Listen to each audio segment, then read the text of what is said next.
चलिए हम क्या पढ़ेंगे बच्चों? आज हम पढ़ रहे हैं विज्ञान कक्षा 10वीं का पहला टॉपिक, जिसका नाम क्या है? रासायनिक अभिक्रिया एवं समीकरण। रासायनिक अभिक्रिया एवं समीकरण। रासायनिक अभिक्रिया एवं समीकरण हम पढ़ रहे हैं। इसमें सबसे पहले आपके मन में कुछ क्वेश्चन उठने चाहिए। जैसे आपने देखा होगा कि आपकी माताजी जो होती हैं वो कई बार क्या होते हैं, गर्मी के दिनों में दूध को एक खुले स्थान में रख देती हैं, तो क्या होता है बताइए? क्या होता है? दूध खट्टा हो जाता है। दूध खट्टा मतलब फट जाता है। दूध फट जाता है तो उसका स्वाद परिवर्तित हो जाता है।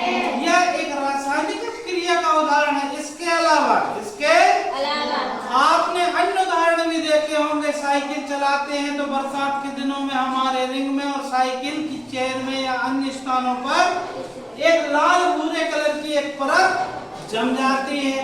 यह भी रासायनिक क्रिया का उदाहरण है ना? Yes sir.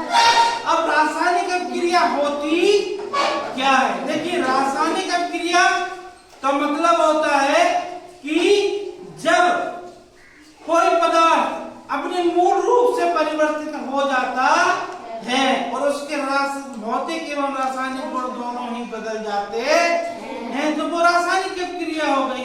और भौतिक अभिक्रिया में क्या होता है? सिर्फ भौतिक गुण बदलेंगे। क्या बदलेंगे? जैसे आपने देखा होगा, क्या देखा होगा? जैसे आपने देखा होगा क्या? पानी। क्या देखा है? पानी को जानते हो ना? पानी काय में बदल जाता है? बर्फ में। दोनों का स्वाद भी कभी न कभी आपने लिया होगा, लिया है ना? कैसे लगते हैं दोनों? आपको उनका स्वाद मालूम है। सिर्फ अवस्था बदल गई, एक ठोस और एक क्या है? द्रव है। ये कौन सा परिवर्तन हो गया? भौतिक परिवर्तन। क्या हो गया? ये कौन सा परिवर्तन है? भौतिक। कौन सा है? भौतिक परिवर्तन हो जाता है। ओके, चलिए आगे हम पढ़ेंगे। इसमें बहुत सारे उदाहरण मैंने बताया हूँ, जो एग्जाम के लिए बता चुका हूँ। अब हम पढ़ते हैं क्या कि भाई कोई भी पदार्थ किसी भी प्रकार के प्रेक्षण की सहायता से हम निर्धारित कर सकते हैं कि एक रासायनिक क्या कर सकते हैं कि प्रेक्षण की सहायता से हम निर्धारित कर सकते हैं कि एक रासायनिक अभिक्रिया हुई है। प्रेक्षण कौन कौन से है? अवस्था में परिवर्तन क्या है? ठोस है, द्रव है, गैस है। रंग में परिवर्तन में लाल दिख रहा, पीला दिख रहा, हरा दिख रहा है ना? किस रंग का दिख रहा है यह भी आप बता सकते हो। गैस का निकास या उत्सर्जन से भी आप बता सकते हो कि बुलबुले उठ रहा है नहीं उठ रहा है, गैस निकल रही है नहीं। तापमान में परिवर्तन, जैसे ठंडा गरम क्या हुआ, किसी भी प्रकार का तापमान में परिवर्तन आता तो आप क्या कर सकते हो या बता सकते हो। चलिए अब हम आज पढ़ेंगे रासायनिक समीकरण। क्या पढ़ेंगे? रासायनिक समीकरण पढ़ेंगे। ओके, तो रासायनिक समीकरण होते क्या है? जैसे यहाँ पर क्या दिया गया है कि एक क्रियाकलाप दिया गया है जिसमें क्या बताया गया है कि ऑक्सीजन की उपस्थिति में, किसकी उपस्थिति में? ऑक्सीजन। देखिए, कोई भी वस्तु जो होती है दुनिया की वो जलेगी तो काय की उपस्थिति में जलेगी? ऑक्सीजन की। किसकी उपस्थिति में? ऑक्सीजन की उपस्थिति में मैग्नीशियम रिबन का दहन होता है। जिस चीज का पढ़े हमने अभी थोड़ी पहले पढ़े ना, पढ़े थे, तो मैग्नीशियम का क्या होगा? दहन होगा। क्या होगा? दहन। तो क्या बनता है? मैग्नीशियम ऑक्साइड में परिवर्तन हो जाता है। वाक्य के रूप में किसी रासायनिक अभिक्रिया का विवरण बहुत ही लंबा हो सकता है। अब इसको हम लिखने बैठे तो कितनी चीजें बहुत लंबी लिखनी पड़ेगी। इसलिए हमने क्या किया, इसलिए हमने संक्षिप्त रूप, इसका छोटा रूप, संक्षिप्त मतलब क्या होता है, छोटा रूप में लिखा जा सकता है। इसे शब्द रासायनिक समीकरण के रूप में लिखना सबसे सरलतम विधि है। अब देखिए जो लिखा है, जो लिखा है, क्या लिखा है यहाँ पर, मैग्नीशियम, यहाँ क्या लिखा है, ऑक्सीजन, यहाँ पर मैग्नीशियम ऑक्साइड, क्या लिखा है, लिखा है ना। तो जी क्या लिखा, करण, क्या लिखा है, और हमेशा यह ध्यान रख लेना, जो तत्व अभिक्रिया में भाग लेते हैं जैसे मैग्नीशियम और ऑक्सीजन, ये अभिक्रिया में क्या कह रहे हैं, कर रहे हैं, भाग ले रहे हैं, क्या कर रहे हैं, इनको क्या बोलते हैं, अभिकारक, क्या बोलते हैं, अभिकारक। और क्रिया के बाद जो बनता है उसे क्या बोलते हैं, उत्पाद। जैसे यहाँ क्या बना, मैग्नीशियम ऑक्साइड, मैग्नीशियम बना ना, ओके। मैग्नीशियम तथा ऑक्सीजन ऐसे पदार्थ हैं जिनमें रासायनिक परिवर्तन होता है। अब देखो कैसे रासायनिक परिवर्तन होता है, समझना इसको है कि भाई यहाँ क्या बने थे, मैग्नीज और ऑक्सीजन, मैग्नीज और ऑक्सीजन, लेकिन बन क्या गया बच्चों, मैग्नीशियम ऑक्साइड बन गया।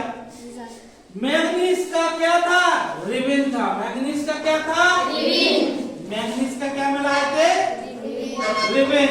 और ऑक्सीजन क्या थी, वायु, क्या थी, वायु में थी ना ऑक्सीजन, ऑक्सीजन कहाँ थी, वायु में थी, और बन क्या गया, मैग्नीशियम ऑक्साइड। और ये किस रूप में बना था, सफेद चूर्ण, सफेद चूर्ण मिला था ना, सफेद चूर्ण के रूप में। देखो एक रिबिन के रूप में हमने मैग्नीशियम लिया था, मैग्नीशियम रिबिन लिया था, हवा से ऑक्सीजन मिली और बन गया क्या, एक चूर्ण बन गया। तो अवस्था में परिवर्तन हो गया, गुण में परिवर्तन हो जाता है। तो अभिकारक इन्हें कहते हैं कि वे तत्व जैसे जिनमें क्या हो, रासायनिक परिवर्तन हो, क्या हो, रासायनिक परिवर्तन। तो इनका रासायनिक परिवर्तन हो रहा है मैग्नीशियम और ऑक्सीजन का, और उत्पाद क्या बन रहा है, मैग्नीशियम ऑक्साइड। आई बात समझ में। इस अभिक्रिया से एक नए पदार्थ मैग्नीशियम ऑक्साइड का निर्माण होता है, इसे क्या बोलते हैं, उत्पाद, यानी प्रोडक्ट कहते हैं। अभिकारक भाग लेते हैं, इनके बीच में काय का निशान है बच्चों, धन का निशान होता है, काय का निशान होता है, धन का। जैसे मैग्नीशियम ऑक्सीजन के बीच में धन का निशान है ना, धन का निशान है कि नहीं। और मतलब जब अभिक्रिया हो जाती है उसके बाद जो उत्पाद बनता है, तो मतलब अभिकारक के बाद जो उत्पाद बनेगा उसको तीर के निशान के द्वारा दर्शाया जाता है। ये तीर का निशान है, देखो, ओके। चलिए आगे देखते हैं, रासायनिक समीकरण लिखना। रासायनिक समीकरण लिखना क्या होता है, समीकरण लिखना मतलब क्या है, देखो शब्दों में लिखते हैं तो भी ज्यादा जगह की हमें आवश्यकता पड़ती है और ज्यादा लिखना पड़ेगा। तो हमने क्या किए, हमने क्या किया, इनको क्या है, चलिए हम पढ़ रहे थे कि रासायनिक समीकरण क्या होता है बच्चों, कि शब्दों में लिखने में भी समय लगता है। तो हमने क्या किए, उसको समीकरण में लिख लिए, मतलब रासायनिक उनके जो संकेत होते हैं उसके रूप में लिख लिए। इसे क्या बोलते हैं, रासायनिक समीकरण, शब्द रूप इसका रासायनिक समीकरण इस प्रकार लिखा जाता है। जैसे पहले हमने क्या बोले थे, मैग्नीशियम क्या है, धन क्या है, ऑक्सीजन, ऑक्साइड कहाँ होता है, ऑक्सीजन होता है। क्या बनता है, क्या बनता है, क्या बनता है बताइए, इधर उत्पाद बनेगा, उत्पाद क्या बन जाएगा, मैग्नीशियम, मैग्नीशियम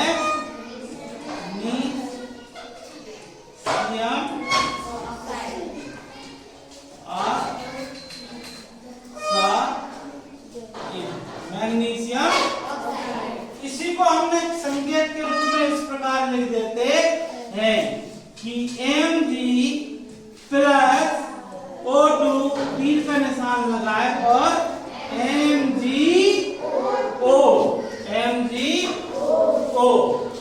ठीक है। MgO इस प्रकार हम संकेत के रूप में लिख देते। चलिए अब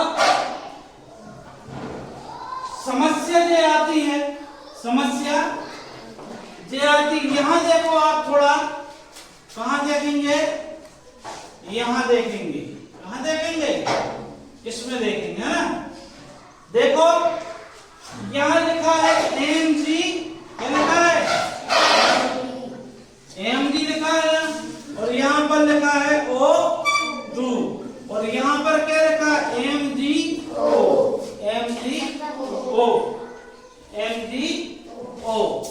तो यहां पर मैग्नीशियम 1 और ऑक्सीजन के कितने हैं, 2 और यहां पर क्या लिखा है MgO उत्पाद में, यहां पर तो एक मैग्नीशियम और एक ऑक्सीजन।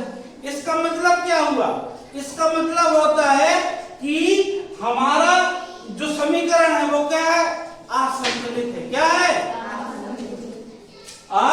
असंतुलित, क्योंकि भाई जितने लोग मिल रहे हैं उतने लोग यहां भी दिखना चाहिए भाई, जितने पदार्थ यहां पर हैं उतनी संख्या यहां भी होनी चाहिए, लेकिन यहां एक ऑक्सीजन बोल हो, तो ये असंतुलित भी है। कैसा है, असंतुलित रासायनिक समीकरण होता है।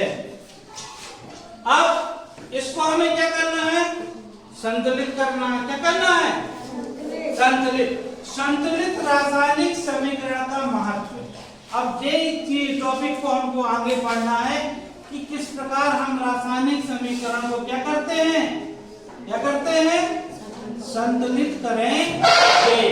तीर के निशान के बाईं ओर के तत्वों के परमाणुओं की संख्या की गिनती कर उसकी तुलना करें।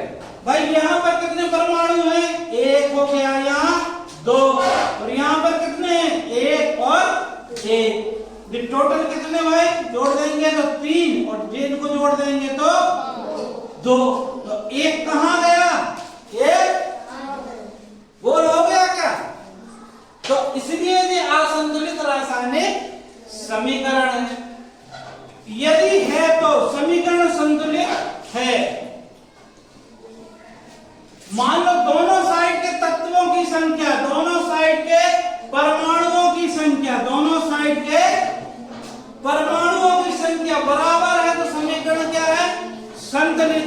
बराबर नहीं है तो समीकरण कैसा होगा, असंतुलित। क्या होगा भाई, ये समीकरण हम लिख सकते हैं ना, कैसा समीकरण है यह, कैसा समीकरण है, असंतुलित। कैसा लिख सकते हैं, असंतुलित समीकरण लिख सकते हैं, लिख सकते हैं ना, असंतुलित समीकरण लिख सकते हैं। अब क्यों असंतुलित है, क्योंकि समीकरण के दोनों ओर का द्रव्यमान बराबर नहीं है। किसी अभिक्रिया के ऐसे रासायनिक समीकरण का ढांचा रासायनिक समीकरण कहलाता है। इस प्रकार समीकरण 1.2 वाले समीकरण में मैग्नीशियम के वायु के जलने का ढांचा समीकरण कहलाता है। अब संतुलित रासायनिक समीकरण का क्या महत्व होता है, महत्व समझेंगे इसको। क्या महत्व होता है, देखिए आपको द्रव्यमान के संरक्षण का नियम स्मरण होगा। द्रव्यमान का संरक्षण का नियम स्मरण होगा, मतलब याद है द्रव्यमान संरक्षण का नियम। ना द्रव्यमान को उत्पन्न किया जा सकता है ना, मतलब किसी भी रासायनिक अभिक्रिया में जितने पदार्थ अभिकारकों का द्रव्यमान जितना होता है उतना ही द्रव्यमान किसका होना चाहिए, उत्पाद का। किसका होना चाहिए, उत्पाद का। ऐसा ही बोल सकते हो, जिसका आपने कक्षा 9वीं में अध्ययन किया था। किसी भी रासायनिक अभिक्रिया में द्रव्यमान का ना तो निर्माण होता है, द्रव्यमान का ना तो निर्माण होता है, द्रव्यमान का ना तो निर्माण होता है और ना ही विनाश। मतलब जितना द्रव्यमान यहाँ है उतना ही कहाँ यहाँ पर होना चाहिए। मतलब जितना द्रव्यमान किसका है अभिकारक का, उतने किसका होना चाहिए, उत्पाद का भी होना चाहिए। ओके ओके, अर्थात किसी भी रासायनिक क्रिया में उत्पाद तत्वों का द्रव्यमान अभिकारक तत्वों के कुल द्रव्यमान के बराबर होता है।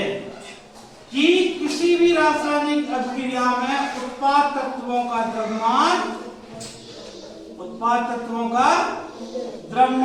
अभिकारक तत्वों के कुल द्रव्यमान के बराबर होता है। मतलब जितने उत्पाद होंगे, मान लो 1 किलो उत्पाद है, वो 1 किलो अभिकारक है, तो 1 किलो क्या बनना चाहिए, उत्पाद भी बनना चाहिए। चलिए अगला हमें देखते हैं।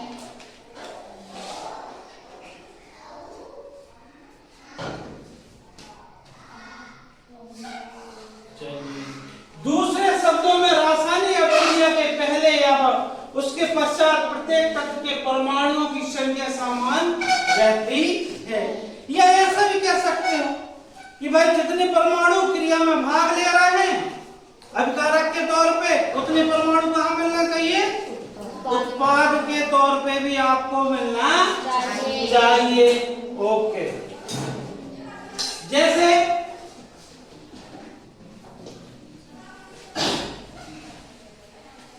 दूसरे शब्दों में जो है संख्या समान रहती है, इसलिए हम कंकारी समीकरण को संतुलित करना आवश्यक होता है। अब समझो बात को, जो कौन से वाला समीकरण, जो समीकरण कैसा हो, असंतुलित हो, संतुलित ना हो, असंतुलित और संतुलित ना हो, ऐसे समीकरण को हमें क्या करना पड़ेगा, क्या करना पड़ेगा, संतुलित करना पड़ेगा। क्या करना पड़ेगा, संतुलित करना पड़ता है। ऐसे समीकरण को हमें क्या करना पड़ेगा, संतुलित करना पड़ेगा। क्या करना पड़ेगा, अच्छा, जो असंतुलित समीकरण होता है उसी को क्या बोलते हैं हम, कंकाली। क्या बोलते हैं, कंकाली समीकरण कहते हैं। जो समीकरण संतुलित नहीं होता उसे क्या बोलते हैं, कंकाली समीकरण कहते हैं।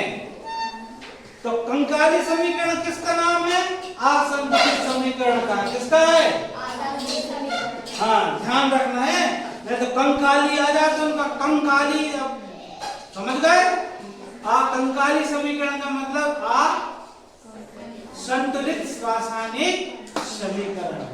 ठीक है, संतुलित करना आवश्यक है। क्या रासायनिक समीकरण असंतुलित है, आइए रासायनिक समीकरण को चरणबद्ध संतुलित करना सीखें। किस प्रकार हम किसी रासायनिक समीकरण को संतुलित कर सकते हैं।